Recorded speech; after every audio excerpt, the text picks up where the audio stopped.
What is resilience? There's a lot of misconceptions around it. A lot of the solution to a lot of the buzzwords is the same. People talk about work-life balance, right? You have to be able to find a way to be able to be balanced in your work. I crucified myself for about 3 years trying to be balanced in the way that I worked, and then realized I don't work in a balanced way.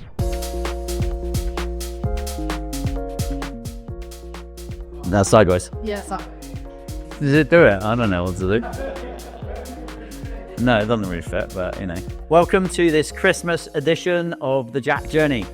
Today, we're going to go behind the scenes at the end of year team meeting and Christmas party with the team at JAAQ. We've had a fantastic day, had a fantastic 12 months. We're going to be hearing from one of our experts on the platform, Josh Connolly, who's a specialist in resilience, talking to the team about how to deal with change, especially important as JAAQ is growing at an exceptional rate. So let's go, and hope you enjoy this episode. It's a special one.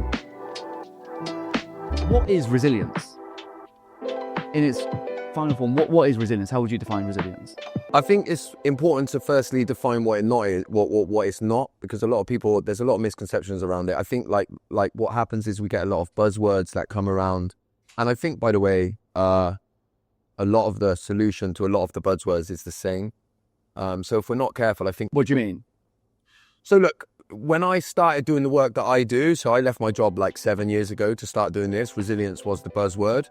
I would argue now that if I left my job now, I'd probably be a burnout coach, but I'd be saying the same thing, right? Because ultimately, all these things trace back to understanding myself on a deep enough level to make sure I know how to get my needs met. And I think it's important to understand that that looks different for everybody, and you have to be really careful not to get caught up in the kind of some of the blanket statements that we see, particularly like online, because they don't suit everybody. And if, even down to people talk about work-life balance, right? You have to be able to find a way to be able to be balanced in your work. I crucified myself for about 3 years trying to be balanced in the way that I worked, and then realized I don't work in a balanced way. And actually, that's all right. If I understand myself that I'm more of a sprinter, that I sprint, I reach close to my limit, I know where that is, and then I take a bigger rest. That's what works for me. But if I can understand that and then allow myself to be able to work around that, then I'm going to be able to build resilience. So if you get too caught up in the blanket statements of like the one-size-fits-all approaches, it's going to cause you more problems. How would that work in a team context then? So you understand yourself, everyone here has different levels to resilience, and resilience will mean something slightly different to each one. As we grow, how can we bring what you've just said there when we all have individual needs and make sure that we try to support as a team? So there's a couple of things. I think firstly, the more self-aware that you become, the better you're going to be at understanding other people, right? When I'm aware of myself, I understand where I finish and you start, right? So when I understand that, I am going to be much more equipped to be able to meet your needs and do the things that you need. But then secondary to that, but maybe more important, is clear boundaries, right? We need, boundaries are really important, both on a personal level, a team level, and an organization level, right? Understanding what my role is within the organization, understanding what's expected of me, understanding what I can expect from the organization, knowing that a colleague might not necessarily be able to be my therapist, and it's not their job for them to be my therapist, right?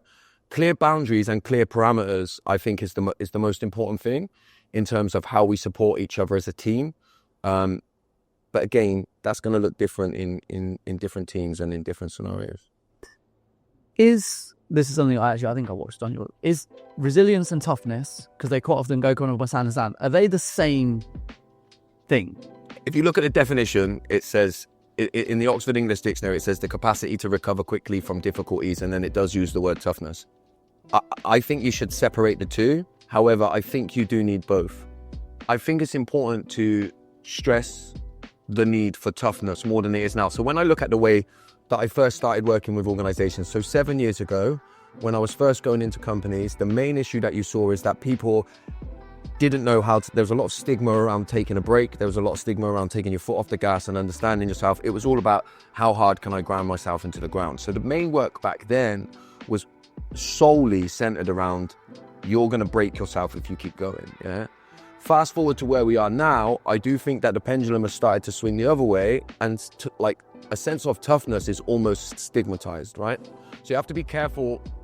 I don't want to be too controversial, but you have to be controversial. Yeah, be controversial. So saying I don't want to be too controversial is just my get out clause for being controversial. If I say that, then at least it shows that I'm trying not to be. You have to be careful that a lot of what we see online can be virtuous, right? We can all be guilty of, when we post online, we are posting something that sounds brilliant online, but doesn't necessarily always play out within the business and with the organization. As an example, what? Well, look, so I always say you cannot be successful in any aspect of your life, be it relationships, family, business, career, however you want to define success. You will not be successful without being tough at some point in your life. So the most obvious example that I use, because it's one that we see a lot online, I think it originated with Stephen Bartlett, said it. And the line is, if it costs you more than your mental health, then it's not worth it. Now that sounds great, and we can all get behind that, because everybody goes, yeah, well, it shouldn't cost you more than your mental health. But you wouldn't have kids if that was true, right? And you got 6 of them. Yeah, exactly. So I wouldn't have had 6 kids, right? Oh, maybe it is true, isn't it? Maybe it is right. No, I'm joking. You wouldn't be able to level up in your career. You wouldn't be able to. You have to push yourself sometimes where you feel like you're working beyond yourself. You can't not do that and work for a fast-paced, ever-growing organization, right? You just can't do that, right? And so the way that I describe toughness is, if you think of a tough material as being something like a hard plastic, right? The strength in a hard plastic is that when it faces adversity and it takes impact, it stays fixed and strong and exactly as you need it to be. In moments of growth, in moments of trying to, I was listening to some of the things that you were talking about just before the lunch break, in moments of trying to achieve those, there is going to be moments when you're going to have to stay fixed and strong like that, when it feels like it's beside yourself. We can pretend that's not true, but it is true, right? It is true. So you have to understand when you've been doing that a lot, and then how do I start to look at the rest of my life to know when I can be more like elastic, right? When I can bend and I can distort and I can move out of shape, right? And then my strength lies in the fact that I can return to my original form. I think what a lot of us do is we get trapped in the kind of fixed and strong state. So then when you go home from work, you kind of grit your teeth, close your eyes, clench your fists, and hope that when you wake up tomorrow it'll be different. But of course it's not, because you're staying in that tough state. Eventually you'll snap, and then you can't, when a hard plastic snaps, it can't be used in its original form. So you want to be more like elastic long term, but it's knowing the difference. And by the way, sorry, just quickly, everybody's levels of toughness and when they can be more like the elastic side of things is different, yeah? But what's important is knowing, like having the awareness to know when you've been toughing it out and when you need to go home and do something about it. And that's when you know you've been toughing it out for an extended period of time, right? Because I guess at that point, because you're like, we're going to hit that. We've probably all been here over this journey where we have to ride through that and we have to stay strong. If you do that for 2 years, you're going to be fucked, right? Yeah. So I guess that's where that self-awareness comes in, to know I'm now getting to that point, and now what do I need to do myself for that elasticity and that. Exactly. And I know we might come on to it in a minute, but it's understanding when you're reaching that limit, knowing what that looks like, right? So again, that looks completely and entirely different for everybody. When I'm near burnout, right, it might look completely different to what you look like. So I need to understand that about myself. But then also it's about being more intentional on a day-to-day basis in what I do when I'm not at work. And if the only way I will do that is if I build the right support around me, and then I take the bull by the horns myself. What a perfect place to end it. Josh, everyone.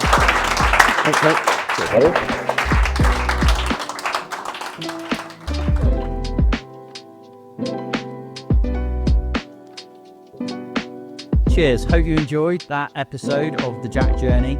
As I reflect back on the successes, the achievements, one of the things that we talked about was, what's the one thing in 2024 for each member of the team that was a real standout moment? And for me, it was around about June time where I saw a shift in Danny, the founder, where he went from thinking that JAAQ could change the world to truly and honestly believing it.